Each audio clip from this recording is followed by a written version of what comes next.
Just like to welcome everybody back to the Global Forum on the Rights of Nature and the Human Right to a Healthy Environment in Dialogue.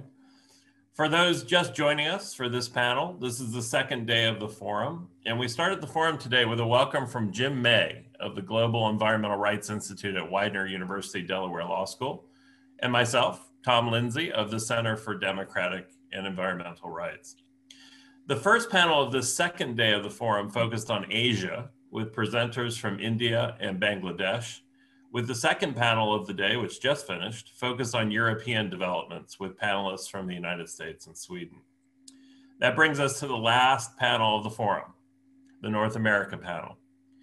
In 2006, the small municipality of Tamaqua Borough in Pennsylvania adopted the world's first law recognizing the rights of ecosystems. Moving hand in hand with the expansion of a human right to a healthy environment, 36 communities in the United States in Virginia, California, Oregon, Colorado, New Mexico, Ohio, Pennsylvania, New Hampshire, New York, and Maryland have now adopted laws recognizing the rights of nature and ecosystems. It appears that the concept of legally recognized rights protections for ecosystems has gradually now moved closer to the mainstream. The Florida Democratic Party's platform includes support for rights of nature laws in the state of Florida, and the 2016 platform of the Democratic National Committee actually included a plank supporting rights of nature laws adopted by indigenous communities. It is my pleasure, as the last panel of this forum, to moderate this North American panel with Chuck O'Neill of the Florida Rights of Nature Network, or FRON, which is also a sponsor of this forum, and Linda Sheehan, who serves as the Executive Director of Environment Now. We'll hear from Chuck O'Neill first. Chuck is the co-founder of the Florida Rights of Nature Network, a statewide Florida organization dedicated to recognizing the legal rights of waterways across the state.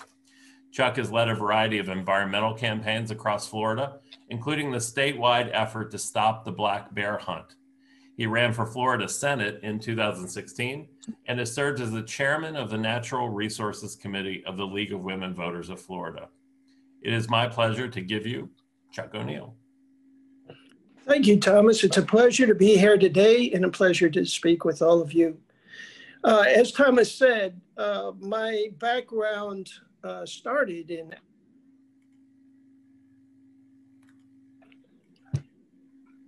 My advocacy started with the League of Women Voters of Florida as the natural resource chair. And as a natural resource chair, I would regularly go to Tallahassee, the state capital, and meet with senators and representatives and advocate in the traditional sense. We'd like you to vote yes on a particular bill or no on another bill. And one day I was in a senator's office talking to his aide, and she said to me, Chuck, can I tell you something? Sure. And she said, you come in here and talk to me once a month, and everything that you say sounds totally accurate, and I'm totally convinced when you leave that we should do something in a certain direction. And then after you leave my office, there are about 10 lobbyists waiting outside to come in and tell me that you don't know what you're talking about, that you don't know the science, et cetera, et cetera. And they'll show her a study that they commissioned to prove. Here's scientific proof that, for instance, benzene is really not bad at all to drink in water. And, it actually gives you a little pep, a little shot of benzene in the morning, it helps everybody get going. So, we went through a period of steady decline. And then in 2018, you probably are familiar with the guacamole water that Florida encountered, a kind of a calamity of epic proportion where our waters were filled with blue-green algae from pollution, just all different sorts of pollution, different sources. And I had heard Thomas speak about 6 or 7 years previously, but I thought, well, that's just too radical for Florida. It's too radical. Florida would never accept that. Well, after 2018, I said, well, I look at Thomas and Cedar as kind of the in case of emergency, break glass. So we did. We broke the glass and invited Thomas to come in April of 2019 and talk to a group of us from around the state, about 25 of us, in my living room. And what he told us, I had heard before, but for the rest of the group, they had never heard of rights of nature, and this was a real eye-opener. So after that, we decided, let's try to get rights of nature charter amendments in the 20 charter counties in Florida. There's 67 counties total.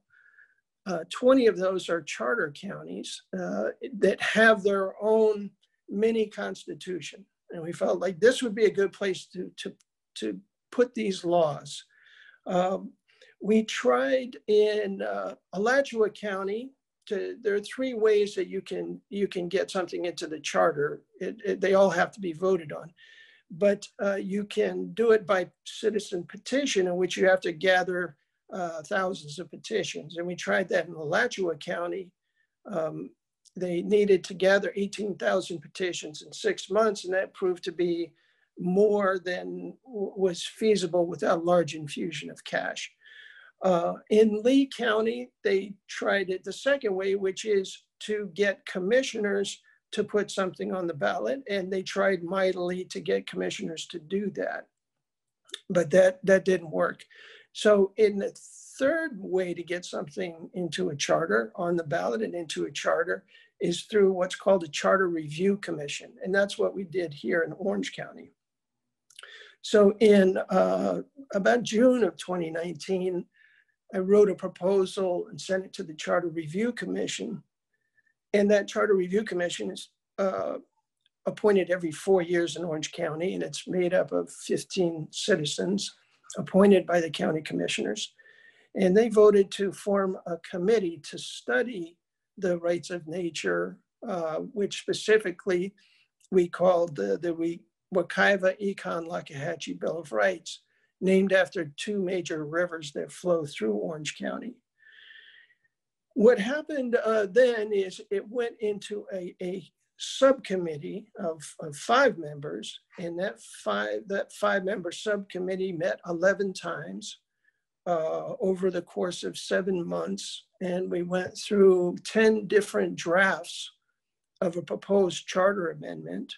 And then this year, it was voted on. It went back to the entire committee, the 15-member committee, and it was voted on at that point. And they voted to, yes, to put it onto the ballot. So here we are in early October. We're about a month away from a vote, a major vote. This would be the first time that a rights of nature provision has been on a countywide ballot anywhere in the United States. And we're very, very optimistic as every day goes by. We're picking up new endorsements from different groups. We have about an active campaign on Facebook and through commercials, and about 1,750 yard signs around the county. I mean, it's a large county. There are 1.4 million people in this county. And what will happen in November is the populace, there are about 800,000 voters, will be able to vote and place this rights of nature amendment, charter amendment, into our county charter. There's a rights of nature aspect, and also what we call the right to clean water, that gives the citizens of Orange County a right to have their waters protected against pollution. So it's kind of a bilateral charter amendment, and we are very much looking forward to seeing what the citizens of Orange County say about this. And we are very hopeful that it will pass, and we will begin to change Florida for the better and clean up our waterways in an attempt to move Florida towards becoming the clean water state. And that is our hope here, that we will be world renowned for turning our lives around, our economy around, our turf-based economy, and clean up this state for the people, for the animals, and for the waters of Florida. So thank you very much, Thomas, and I look forward to speaking more with you. Thanks, Chuck. Just wanted to, it sounds like you're in the thick of it, and we'll come back around to talk about some of the challenges and obstacles that you've run into in Orange with advancing rights of nature laws. So our second panelist today is Linda Sheehan. Linda serves as the Executive Director of Environment Now, has served as a consultant to philanthropies and state agencies, and as Senior Counsel to the Leonardo DiCaprio Foundation. She is the co-founder of the Earth Law Center and previously served as Executive Director of the California Coastkeeper Alliance. It is my pleasure to introduce Linda Sheehan. Thanks so much, Tom, and thank you to the organizers for inviting me and putting on this amazing discussion. It's very exciting to see these issues being discussed. And thanks to Chuck for the work that you're doing. Florida's tough. So I've got friends working there. You're doing the yeoman's job. I actually started researching and working on rights of nature about 15 years ago. And like Chuck, I had been working for many years doing environmental advocacy and getting frustrated with the limits of the environmental laws and this steady drumbeat of advocates pushing in the opposite direction. So at the time, back in 2005-ish, I wore out Google trying to find anybody who was not just working on this, but researching it, talking about it, what is rights of nature? It was challenging. And there were certainly people out there like Tom and others who were working on it. But since then, as I'm sure you've been hearing, the movement has exploded with nature's rights existing in some form of law in 12 countries, several US tribal nations, and roughly 50 cities and counties across 13 United States. And 16 other countries are now considering legal recognition of nature's rights. Most of this has arisen over the last decade with a real spike in the last few years. We're also seeing an additional spike in conversation, scholarship, research, conferences, university courses, legal symposia, and at the international level, including at the United Nations. The movement is spreading. But a critical element of that, and I'm grateful for the conversations we're having today about this, is the intersection and the partnerships that we've been having with human rights groups and people working for indigenous rights. And one way this is played out on the international stage is with regard to tribunals on the rights of nature, which are exercises and discussions about what action on rights of nature would look like in a court in the future if these laws were in place. And in fact, here in the United States, there have been 2 rights of nature tribunals in the San Francisco Bay Area where I am based, and likely others as well.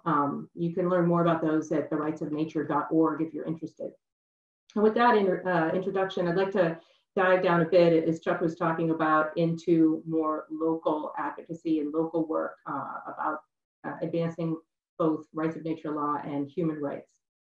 The vast majority of the roughly 50 US ordinances that touch on rights of nature to date arose in part out of a concern about a specific threat, such as mining, to the community and the community's ability to push back on that. I want to touch on one that arose out of a different type of threat, something a bit more existential. In 2013, the city of Santa Monica, California, adopted a sustainability rights ordinance, which was the first rights of nature ordinance on the West Coast. And it arose in large part out of the US Supreme Court's recent decision in Citizens United. The city and its task force on the environment was concerned that the decision would push back on the city's existing sustainability plans and policies and force residents to accept future harms because of greater corporate power. After researching and drafting in public hearings, the City Council finally passed a broad ordinance that recognized the intersection of the human right to a healthy environment and nature's rights to its own well-being. The ordinance includes a citizen enforcement provision as well, and also a provision that articulates and emphasizes that corporate entities do not hold special powers that subordinate communities' rights to their private interests. The Santa Monica example is also interesting because the city has since worked to actually try to implement this in practice through a number of different legislative actions. And this is a relatively new and evolving practice in the United States. First, the city integrated the ordinance into its sustainability plan, which identifies the actions and metrics that the city will use to achieve both human and ecological well-being. Next, in 2018, the City Council adopted a groundwater management ordinance that specifically cited the local aquifer's inherent own rights to flourish.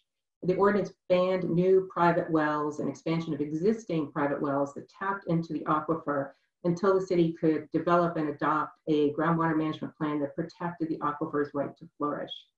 This groundwater law is significantly more protective than state groundwater law. It illustrates the type of advancements you could have at the local level with the rights of nature frame. The city has since prioritized implementation of the ordinance further by consolidating it with the city's numerous other environmental code provisions and ordinances into a new article late last year in the municipal code called sustainability. The Sustainability Rights of Nature Ordinance is the first provision in this new article and serves as the city's overarching philosophical framework, how it addresses its environmental work.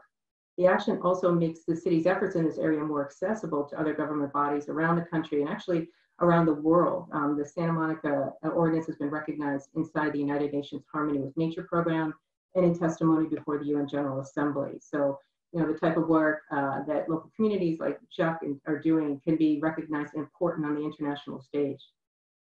The city's work to elevate the Sustainability Rights Ordinance in the municipal code is also important because it highlights the city's stated desire, not just to put this in law, but to align the frame of the code into how the city does its day-to-day work, its work plans, its budgets, its policies, its programs, and its projects. The city council has asked the task force on the environment to develop recommendations on how they should do this, including developing targets and metrics such as the percentage of water that is sourced locally.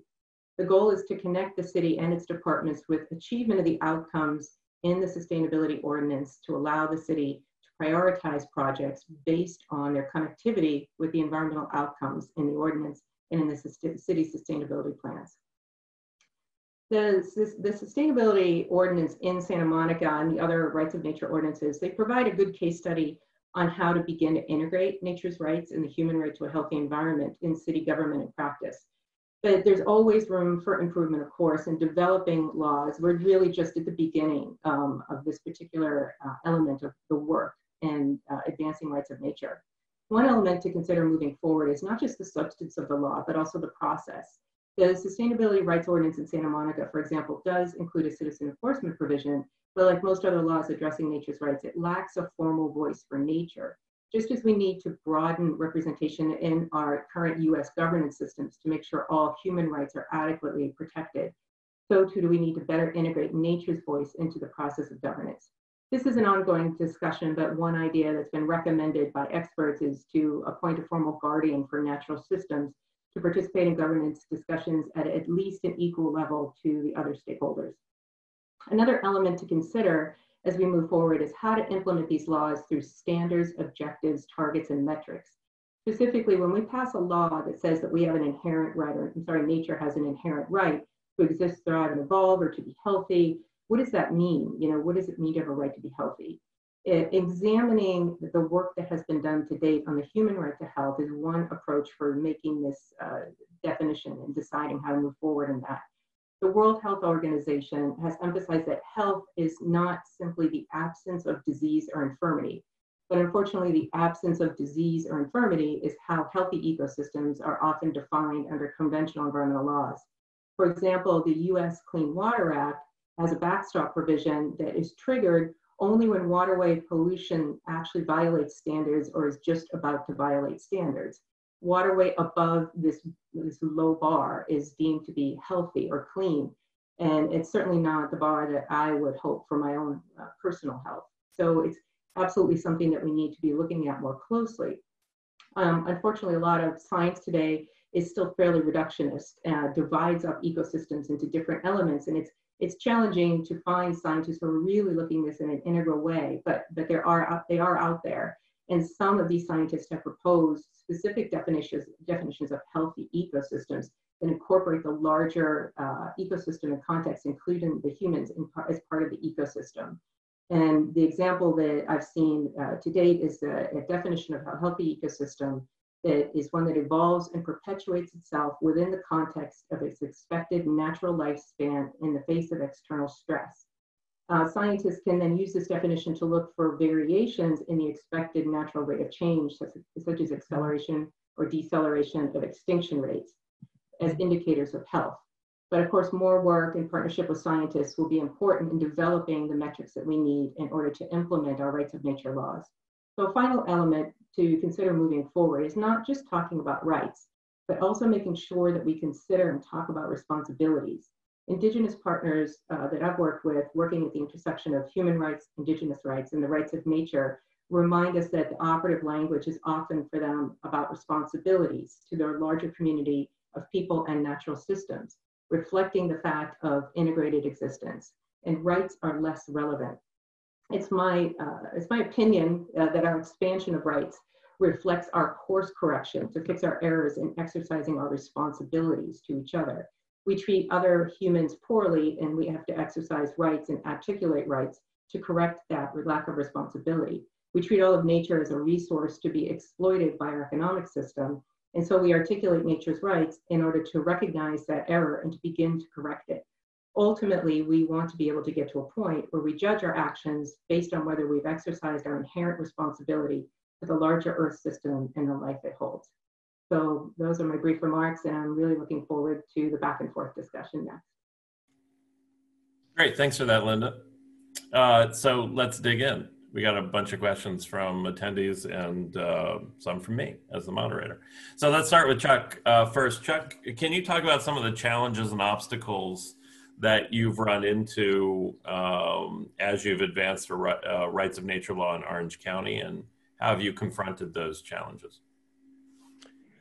Yes, Thomas, we have run into some obstacles here. But one of them is this minor speed bump called the Florida legislature.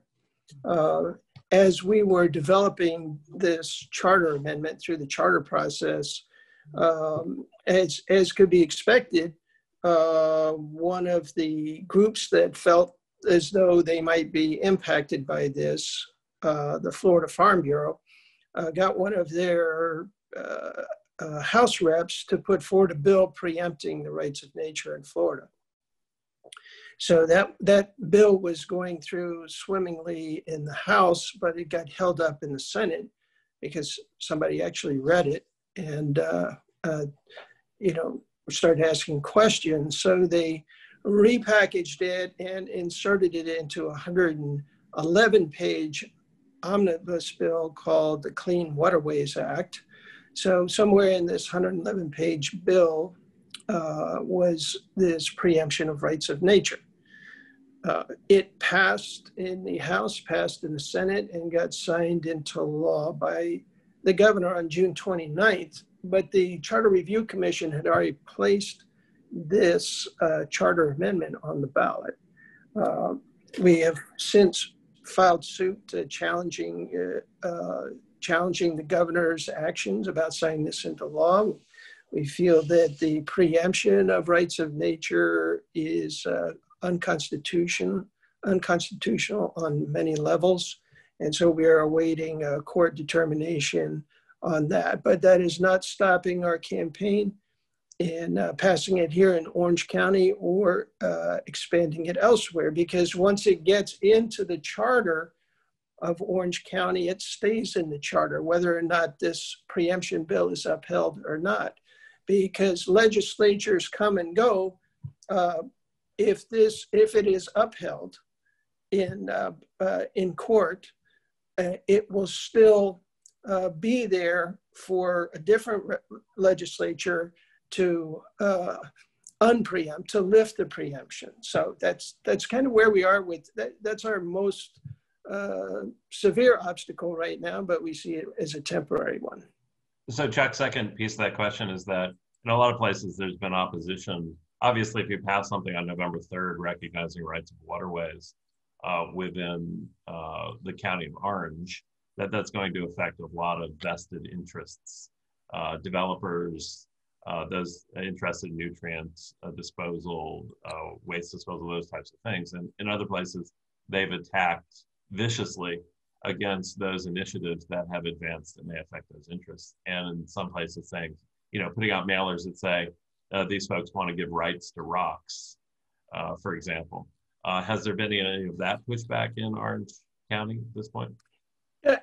Fortunately, it's not been against the charter amendment. It has been against a couple candidates who are strong proponents of our rights of nature movement.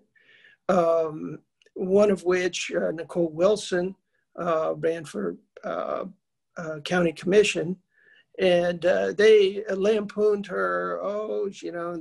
She wants to give the ability to marry a tree, and they want to give the ability of a pig to sue the farmer, and things like that, exaggerations.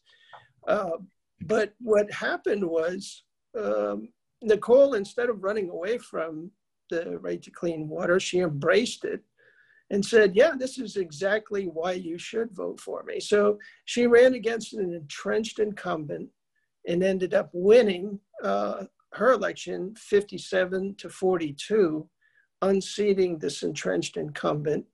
And that has given pause to these industries on their modus operandi. Great.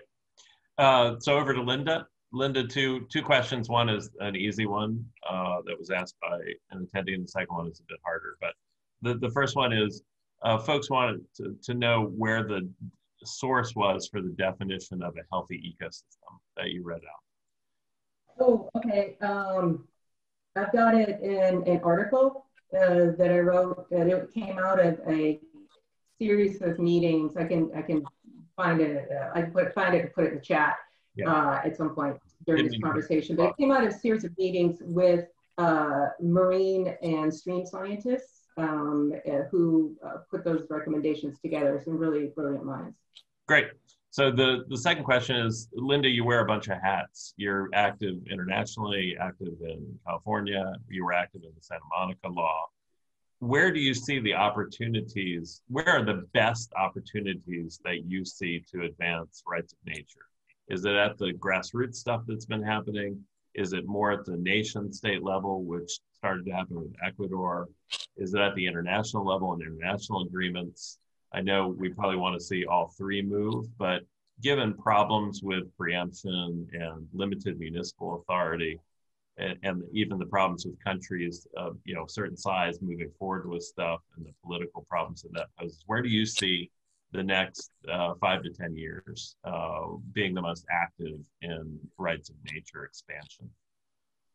Yeah, so I think that obviously all three areas are important, but what's really critical is to raise the profile, to raise the outreach profile of this work. And that really just depends on, where you are and who you're trying to reach. People, react to different messages and to different messaging. And so some people, really just look at who's for it and who's against it, when you're looking at your ballot initiatives, when you're voting soon.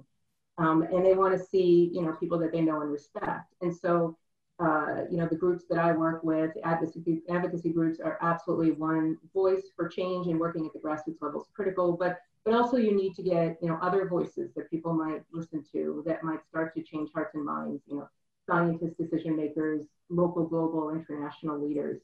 But I think, just to break down those 3 points really quickly, at the grassroots level, tens, just for comparison purposes, the very first Earth Day, we saw tens of millions of Americans speaking and protesting and marching on that first Earth Day. That was 10% of the entire population of the United States was out on the first Earth Day participating.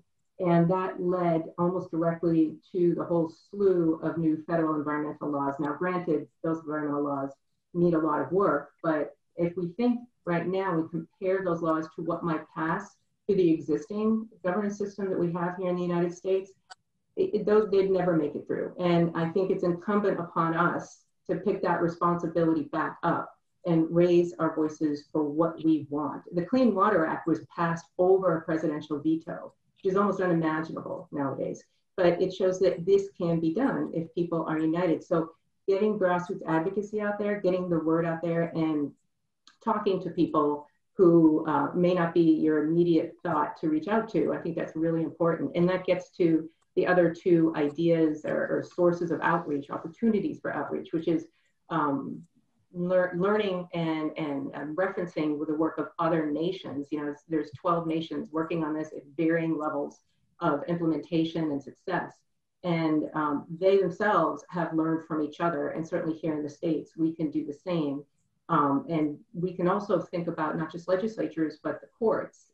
Courts are in fact finding rights of nature and human rights that to a healthy environment and to a healthy climate where they had not existed in statute at all, such as in Colombia and India, in part because they're learning from other nations and they're learning from what people are saying.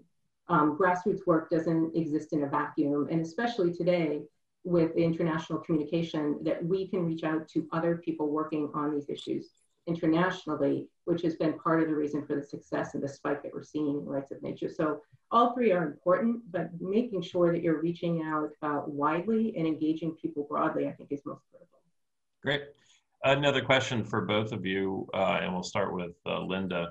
So Linda, do we need to pick a pony between a right to a healthy environment and rights of nature? So rights to environment or rights of the environment. There's a big difference between the two. Do you think we have to pick a pony in terms of what we work on, or do you see those approaches as complementary?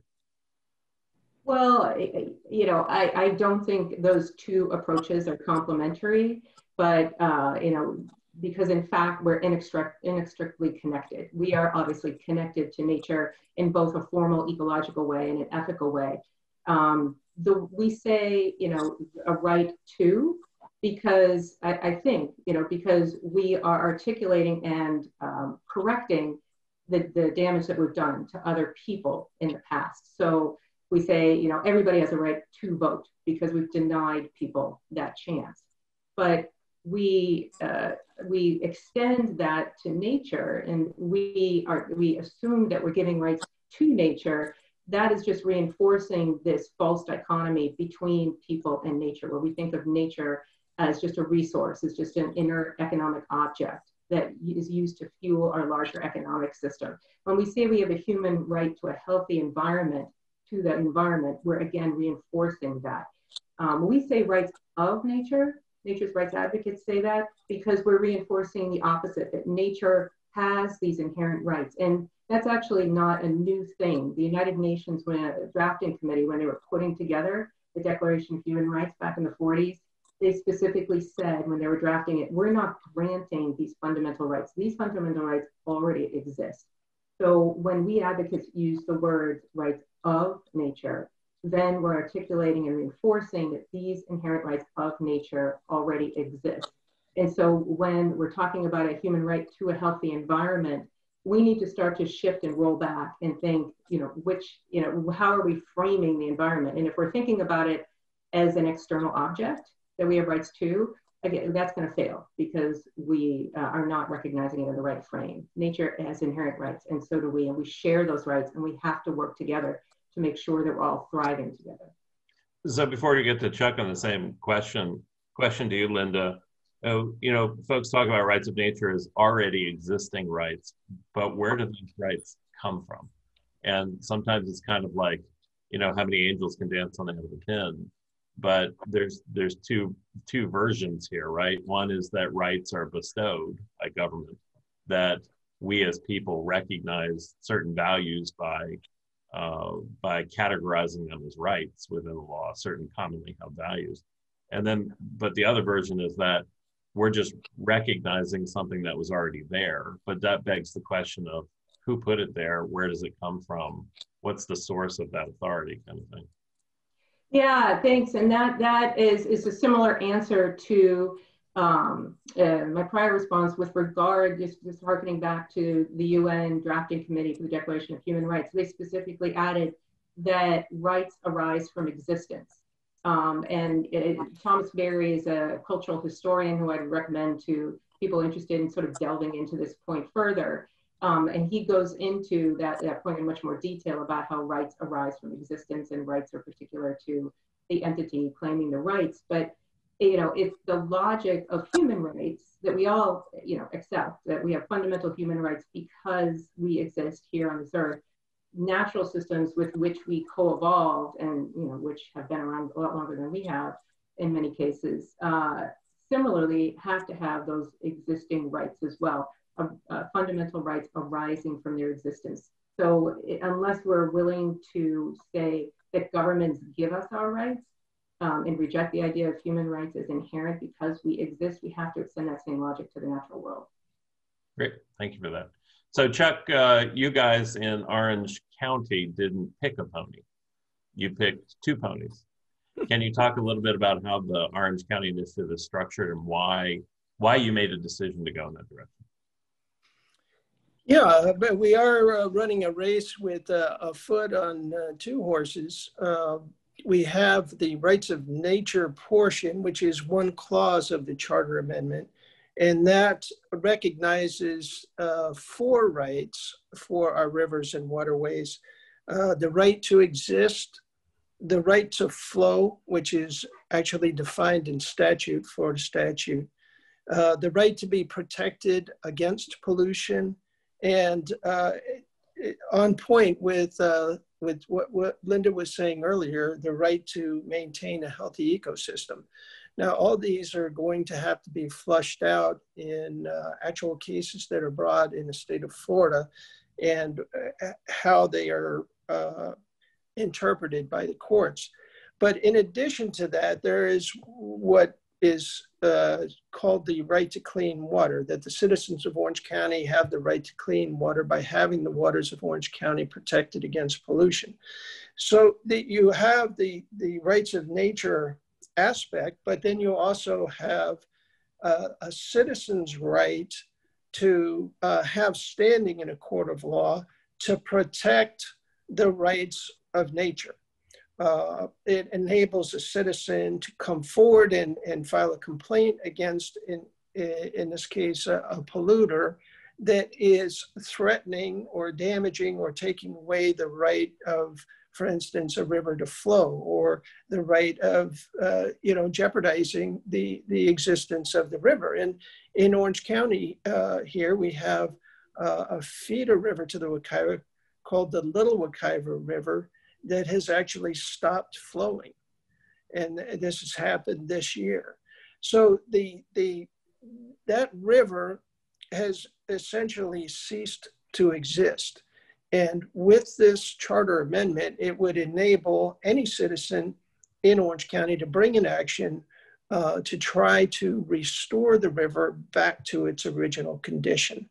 So I see these two ponies that we have in the race as being of equal importance, that you need to have a citizen involvement and citizen action individually, and you need the rights of nature to be recognized for the rivers and for the waterways of Orange County. So Chuck, another question for you. It used to be, 20 years ago when we worked on rights of nature, we get laughed out of the room or off the stage, it was on the radical fringe.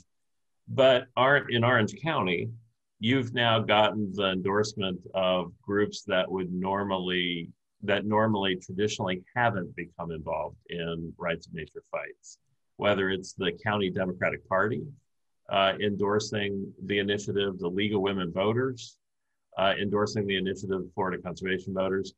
What do you think there's something in the water?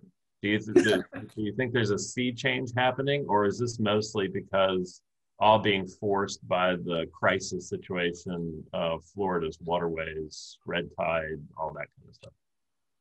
Yeah, it's kind of interesting. Several years ago, we invited Mari Margill to come speak at the League's annual convention, and Mari said the same thing. She says, to the pioneers, if you watch that on YouTube, and the president of the League at that time was just in a state of shock and couldn't wait for Mari's presentation to end because it was so radical. It was a completely different way of looking at it. And that was several years ago.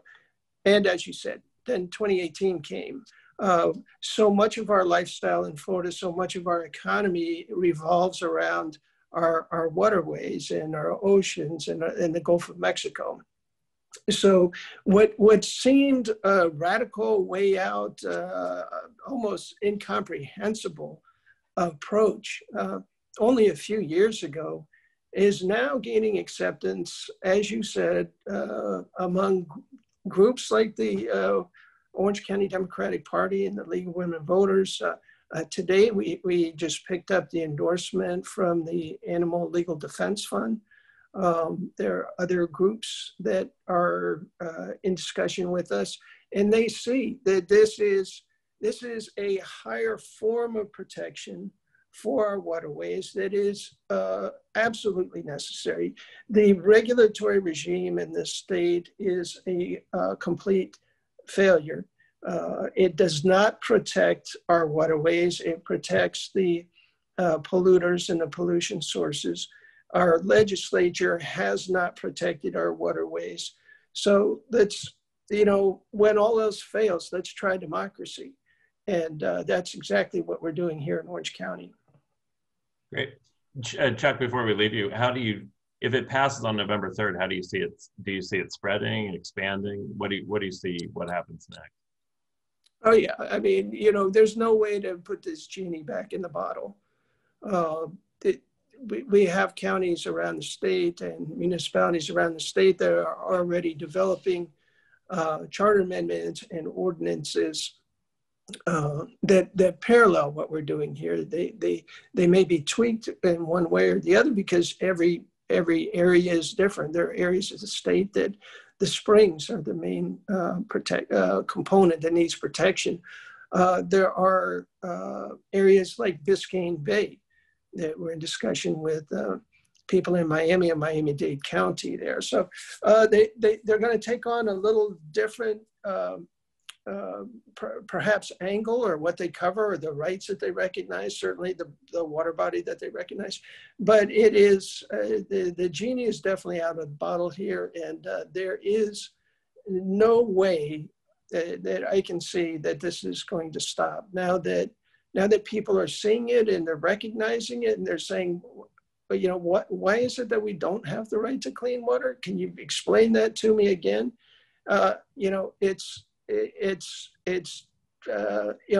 thanks largely to you, Thomas. I mean, your assistance to us here and everything that you've done and helped developing these ordinances and charter amendments has been absolutely invaluable.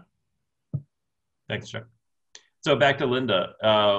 Linda, to get into some of the nitty gritty, it's been, even to date, the first rights of nature law being passed in 2006 in the United States. Ever since 2006, there still is no major environmental organization, no traditional major environmental organization that has embraced rights of nature.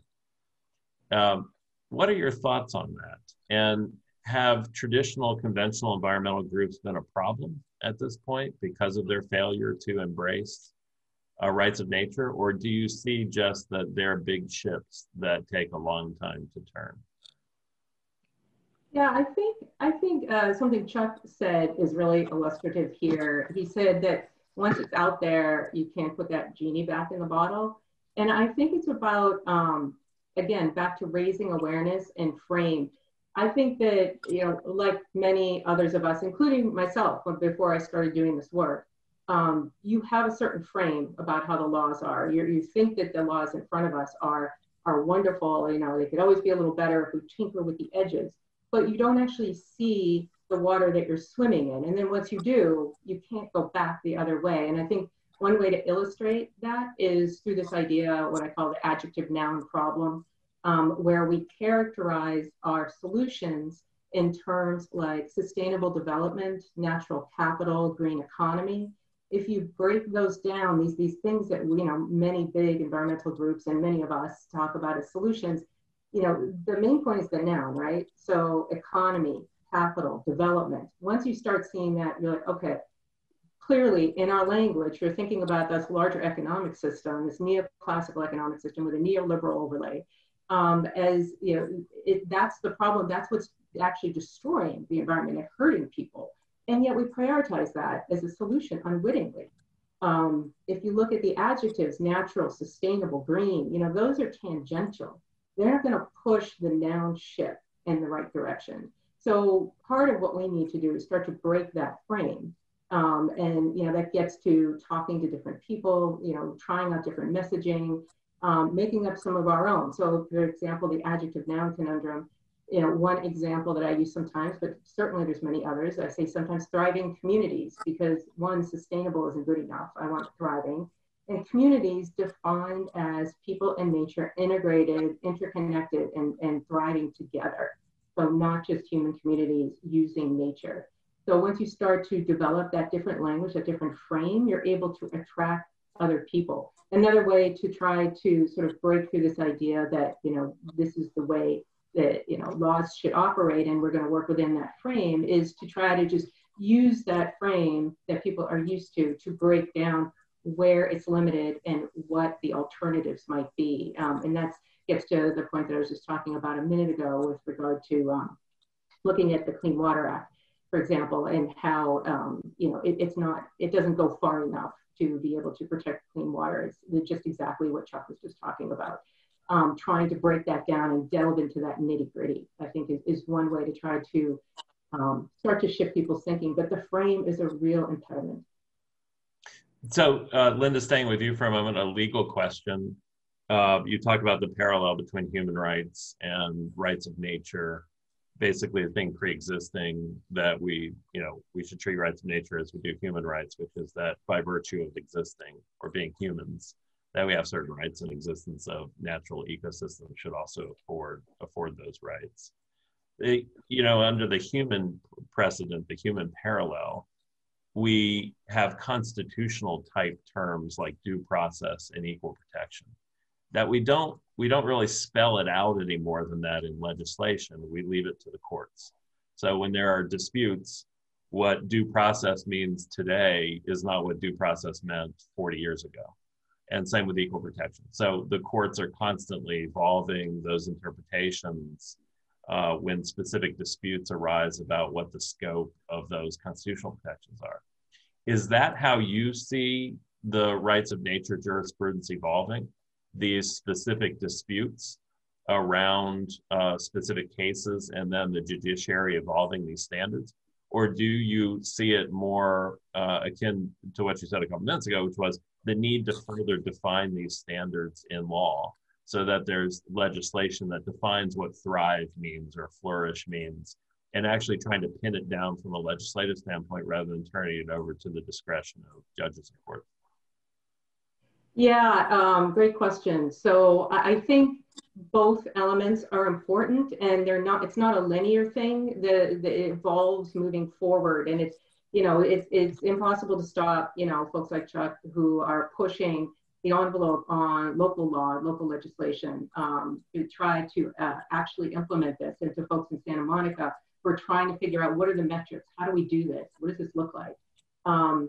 I think to get to the larger point, it really, again, comes down to the grassroots and the voices and the outreach, because part of what the legal scholarship is, the folks who are starting to look at what does it mean to implement these laws, how do you do it, and the practical work that places like Santa Monica are doing on the ground, those are the types of things that inform and educate and inspire other people to engage. And then the courts, as you say, are really, they evolve, and they evolve in part because, the societal mores evolve. So, we could not have brought, for example, the gay marriage case back in the 60s because society had not realized the importance of that level of right. But after education and outreach and advocacy and, decades of work, the society had shifted sufficiently so that we could have that discussion and fortunately advance in that area. So the same is true with regard to rights of nature. It's about getting out the language, the word, the research, and the legal understandings that we need, so that when you do push the envelope with a case and people say, you know, what are you going to give all rights to rocks, or are you just going to have people marry trees? You have an answer, a practical answer for what this looks like. Because at the end of the day, you just want society to function in this way. And you have to be able to start thinking now about, what does a society look like that is functioning in this way under a legal rights regime? And what does it look like at the end of the day? How do we operate and interact with each other and with nature? And I think that the work done on the legislative side will help inform the discussions, so that when we do push on these cases, we're more successful. And the cases will absolutely be part of the discussion. In fact, a recent case out of Colombia a year or two ago that I mentioned on rights of nature and human rights was really dispositive on a lot of these issues, and is providing a lot of support to other nations who are looking at this topic. Great, thanks, Linda. So back to Chuck. Chuck, Orange County is 1.4 million people. It's the largest municipality in the United States where anything like this has been tried by a magnitude of several factors in terms of size. So going back to Linda's comment about, you know, building, informing, educating, engaging in conversation, how have you created a kind of critical mass in Orange County that's capable of moving this forward? Has it been through social media? Has it been through direct events? Has there been a core group that's emerged that has carried the ball? What organizationally does it look like in Florida at this point? Well, I would say the answer to that question is all of the above. You know, it starts with a core group. And as you remember, in my living room in April of last year, we had 25 people from around the state. That core group branched out into their different counties and cities and started core groups there. Here in Orange County, in developing the political will to pass this, social media has been a great tool. We have a political committee formed to move this charter amendment, and that political committee sponsors Facebook boosting of posts. We have commercials that we produced here locally and boost those commercials through Facebook. And we also run commercials on one of the local cable companies. So we have about 33,000 commercials there, over 70,000 boosted Facebook posts. We have 1,750 yard signs around the county. But generally you have to get the population of the mindset that here is something that we want to give to you. We want to give to you this right to clean water, and fashion it in such a way that the opposition has to come in and say, we want to take that away from you, that right to clean water. Now, it's not an unadulterated rights of nature charter amendment, because we lead with this right to clean water. But the way that you get to the right to clean water is by recognizing the rights of these rivers to exist, flow, maintain a healthy ecosystem. So it's a duality going on at the same time, and say, in order to get this, you have to have this to come couple with it. But the whole concept, I find, and I don't know about Linda, if you found this also in other parts of the country, especially California, but once you expose people to this particular concept and idea, they catch on to it extraordinarily quickly. And it is something that it would be very, very difficult to take away once it's once this series of rights is granted through the charter amendment. Great, thanks, Chuck. So last question to you both. We have a little bit of time left, but a lot of people around rights of nature laws, or in fact any environmental protection laws at this point, pretty much say, why bother? We're in a crisis moment between climate change and everything else that's happening. Things are degrading at a rate that probably most of us couldn't even have imagined 20 years ago that we would be seeing today. So, you know, this kind of evolutionary change has to generally go through constitutions, like the US Constitution recognizing rights of nature, or state constitutions recognizing rights. And we all know how hard that is in the US. So the abolitionists, suffragists, the big people's movements of our time took 140 years from the first organized gatherings to actually force real structural bedrock change to occur. And rights of nature kind of runs counter to almost all of a capital system, which says that the more property you own, the more you can destroy from a bundle of rights perspective and how property is held within society. So do you guys see civil disobedience? You know, that a lot of this lawmaking is about civil disobedience. Do you see direct civil disobedience trying to stop, you know, big projects from coming in?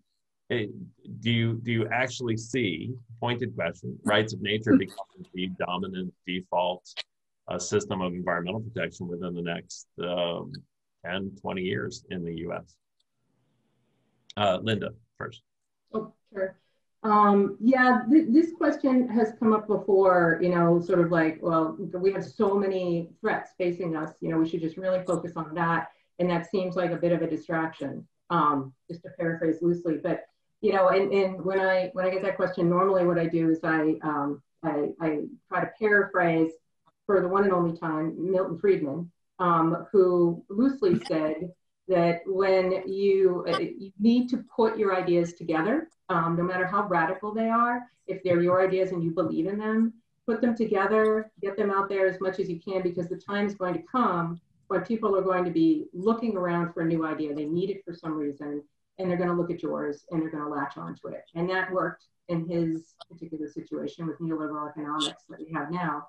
And I would argue the same is true. I've been doing environmental advocacy for over 2 decades, maybe a little longer than that. But we will fail under the current conventional environmental laws, and under our current economic structures. We have to change them. No matter what we do, we will fail under those, because they are framed in the wrong way. If we're treating nature as something to be degraded, and that's built into the law, and naturally that's going to be the end result. That doesn't mean that we stop doing what we can in order to halt, to end the types of injuries and injustices that we're doing to people and the planet through whatever means, you know, whatever conventional environmental laws that are out there. We do try, but at the same time, we don't stop saying, here's a better way, here's another way of doing it, here's some people who are doing it, and here's how it can be exercised, and this is what it looks like, and here are the people that are supporting it. So I think, you know, just in terms of the way that movements have been conducted in the past, we just need to follow that lead. And, you know, I'm actually throwing out, you know, stuff to read, but I would recommend a book about the first, I'm sure you're very familiar with it, the book about the very first movement called Bury the Chains, about the movement in England around the slave trade. And another one I'd recommend is Thomas Kuhn's The Structure of Scientific Revolutions, which talks about how, you know, just this idea of the earth revolving around the sun was something we had to get over, and how society can get over that. It seems almost hopeless, but it does give you hope that getting these ideas out there and moving forward with them is going to succeed. Great. So Chuck, over to you. Give us some hope. And we had a question about, you know, since Orange County is so large, that there must have been a lot of money spent on the campaign to vote for the charter amendment. And isn't that an impediment to other communities moving forward if they need such large war chests to move stuff forward?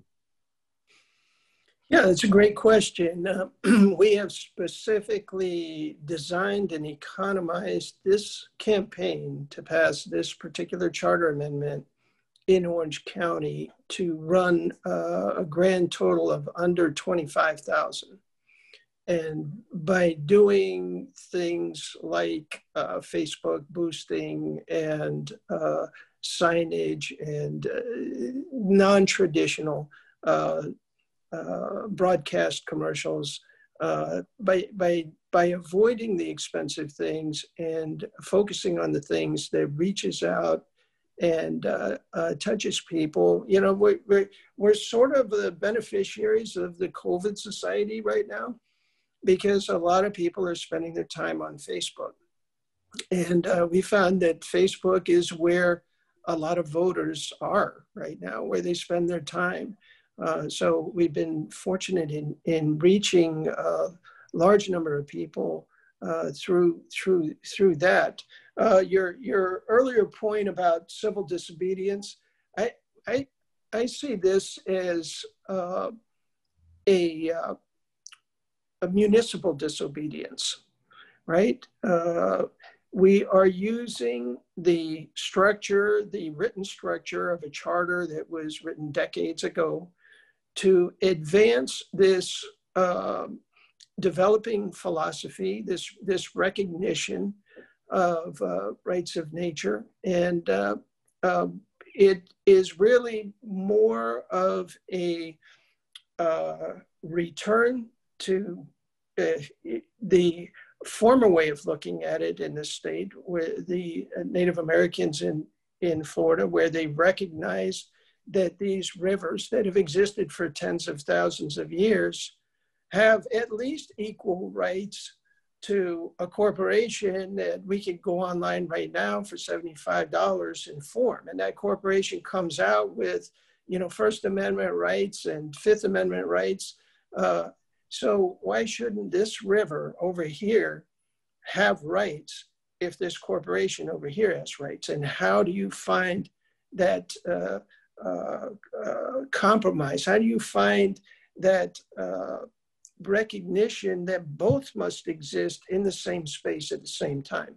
And this is a way to do this. And yes, it's radical, and yes, it involves a certain amount of disobedience. But as Linda said, this is totally necessary. What we're doing is absolutely necessary.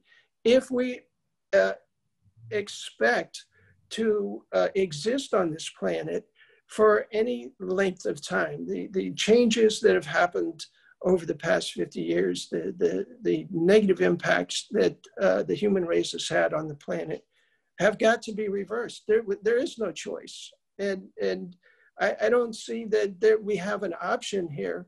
This is not an optional thing that we're looking at and that we're talking about, and everybody watching today is, this is not an option. We have to do this, because if we expect to maintain this planet as a place where we can all live, something has got to change. And this is the change that we all are bringing forward around the country and around the world. And I salute everybody who's on the phone.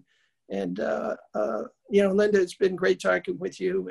And Thomas, just knowing you has been one of the true pleasures of my life. Great. So we could probably keep talking for another couple hours, but we need to wrap it up.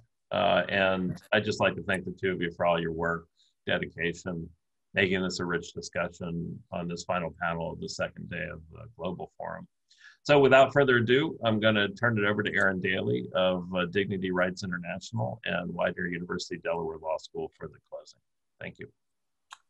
Thank you so much. On behalf of Thomas and Marie and Jimmy, I just want to thank all of our panelists and those who attended and asked such thought-provoking and challenging questions. I'll remind you that the recording of this program will be available soon for your viewing and reviewing pleasure. I won't summarize each panel, but I'd like to draw out a few of the major themes. So I'm going to talk for a few minutes just about conceptualization, legalization, and implementation. First, conceptualization. Our panelists have invited us to reconsider how we think about, well, all the biggest questions, how we think about the earth and life itself, and the relationship between humans and nature. How do we live in harmony with nature? What should we expect of nature? Clearly, the old idea that nature is there to provide endless bounty for our use and abuse will no longer do. Should we think about resilience instead, or sustainability? Or does the question suggest a false premise, the premise that we have a relationship with nature, when in reality, we need to understand that we are nature and nature is us. It gives us life, it nourishes, it shapes our identity, it populates our world. So we're asked to think things anew, ever expanding what's possible. And dialogues like this help us to learn from one another, expanding the dialogue to hear from new voices, new perspectives, new cosmologies from countries and communities, large and small, all around the world. So if this new way of thinking about our relationship with nature, that we are a part of nature, is sort of a more promising way to think about it, then the question may be that we need to ask next is how law can help maintain that healthy ecosystem, obviously made more challenging by the rapidly ticking clock of climate change. And again, programs like this can help us see, as Thomas and Murray have shown through their tireless work, how a simple little idea emerging in a small city in Pennsylvania 14 years ago found its way to the Ecuadorian Constitution just 2 years later, and from there to India, Bangladesh, Australia, New Zealand, parts of Africa and Europe, and now back to communities in the United States from California to Florida. So what we know is that we need to develop new ways of thinking, not only about nature and life and humanity, as if that weren't enough, but about law as well. What are the legal tools that will be most effective in giving these ideas, these reimaginings, the force and effect of law? One initial set of questions is strategic. First, do we want to advance human rights to a healthy environment, or do we want to advance rights of nature? Do we have to, as Thomas just said, do we have to pick a pony?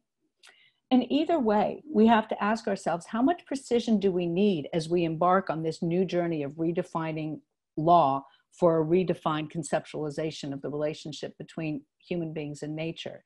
Do we have to define exactly what rights nature has? The right to exist, the right to flow, the right to protection of its regenerative or reproductive cycles? Do we have to define responsibilities, duties?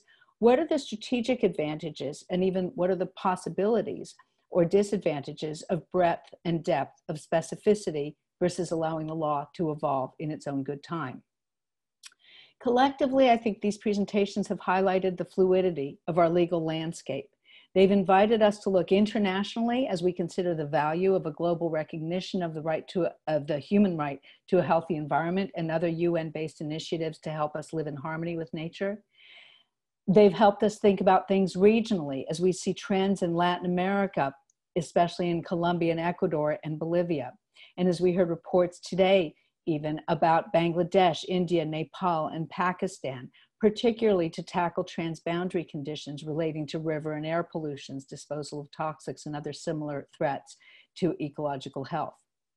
Our panelists have collectively talked about internationalization, constitutionalization, and legislation, as we just heard, at the local, state, and national levels, and even representation, as we heard yesterday from Michelle Maloney, talking about environmental representation in a small community outside of Sydney. As Chuck just said, now in this most recent panel, when all else fails, let's try democracy.